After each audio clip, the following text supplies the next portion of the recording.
बीच खबर यह है कि इजराइल की स्ट्राइक पर हूती का जवाब आ गया है। हमले का आक्रामक जवाब जल्द मिलेगा। और जिस बात का जिक्र अभी अमिताभ जी भी कर रहे थे, हम एक बार फिर से अपने पैनलिस्ट का रुख कर लेते हैं। हमारे साथ लगातार सर जुड़े हुए हैं मेजर जनरल ए के सिवाच। मेजर जनरल ए के सिवाच, अगर इस पूरे हमले का ग्लोबल इम्पैक्ट बढ़ता है तो इसका असर किन किन देशों पर होगा और किन किन देशों को सबसे ज्यादा खमियाजा भुगतना पड़ेगा? हाँ देखो प्रीति, सच्चाई यह है कि ये इनकी जो चाबी है वो ईरान के पास है। जो ईरान है वही एक प्रकार से सपोर्ट कर रहा है, चाहे हिजबुल्लाह को कर रहा है, हौती रेबल को कर रहा है या हमास को कर रहा है। कि क्या ईरान डायरेक्टली इस लड़ाई में इन्वॉल्व हो सकता है, वो $1 मिलियन क्वेश्चन है। इस चीज़ को समझें कि ईरान को भी पता है कि अगर वो लड़ाई में शामिल होगा तो उसको बहुत ज़्यादा नुकसान होने वाला है। अमेरिका के 2 एयरक्राफ्ट कैरियर जो रेड सी के अंदर हैं और अमेरिका बहुत ज़्यादा नुकसान करेगा ईरान को। ईरान पे पहले ही बड़े इकोनॉमिक सैंक्शन लगे हुए हैं। तो मुझे लगता है कि ये कहीं ना कहीं इजराइल को फायदा होगा अगर ये लड़ाई का दायरा बढ़ता है। यही नेतन्याहू चाहते हैं कि ये लड़ाई इतनी जल्दी खत्म ना हो, क्योंकि उसका पॉलिटिकल सर्वाइवल है।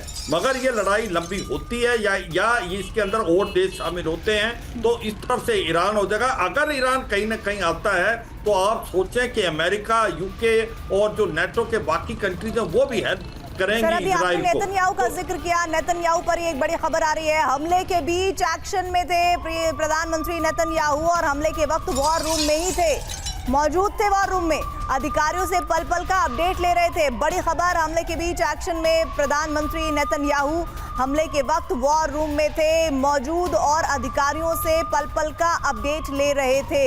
यानी कि क्या ये पूरा जो हमला है बदले की कार्रवाई तो है ही, लेकिन जैसा कि अमिताभ जी अभी हमारे साथ सिवाच जी हैं वो कह रहे थे कि ये पॉलिटिकली अपनी स्थिति को बचाए रखने की भी नेतन्याहू की कोशिश है। क्या इसे इस तरह से जोड़कर देखा जा सकता है जैसे सिवाच जी कह रहे हैं?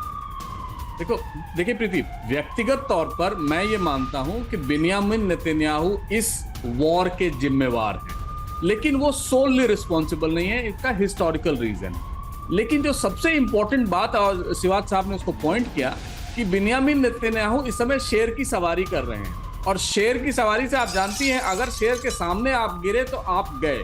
यानी इस समय वॉर रुकता है या गजा पे जो इंटरवेंशन होता है वो रुकता है तो बिन्यामिन नेतन्याहू का ये पॉलिटिकल डिफीट होगा और उनकी पूरी जनता जो है इजराइल को उनको बाहर करेगी। ऐसा नहीं है कि इजराइल की जनता ये नहीं चाहती है कि गजा का ऑपरेशन नहीं हो। 88% जो लेटेस्ट पोल है वो गजा के अगेंस्ट इजराइल के लोग सपोर्ट कर रहे हैं।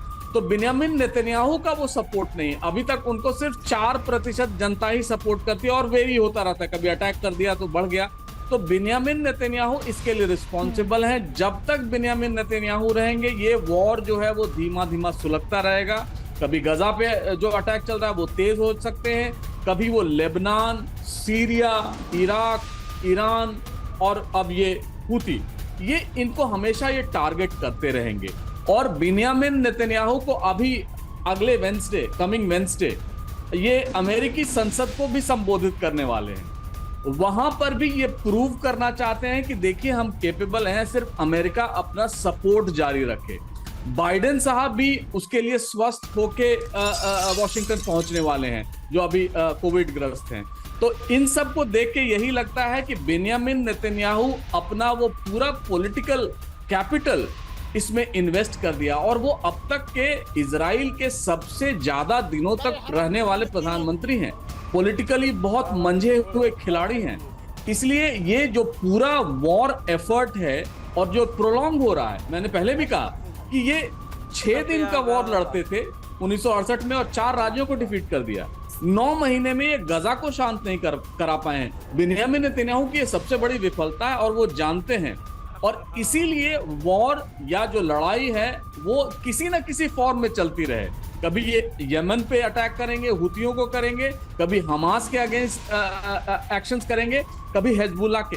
लेकिन हर चीज में इंटरनेशनल रिलेशंस में या वर्ल्ड हिस्ट्री में आप देखेंगी एक्सीडेंट्स का एक बहुत बड़ा रोल होता है। किसने कहा था, किसने जाना था कि 7 अक्टूबर को अटैक होंगे, किसने 9/11 प्रेडिक्ट किया था, किसने ट्रंप पे असैसिनेशन प्रेडिक्ट किया था।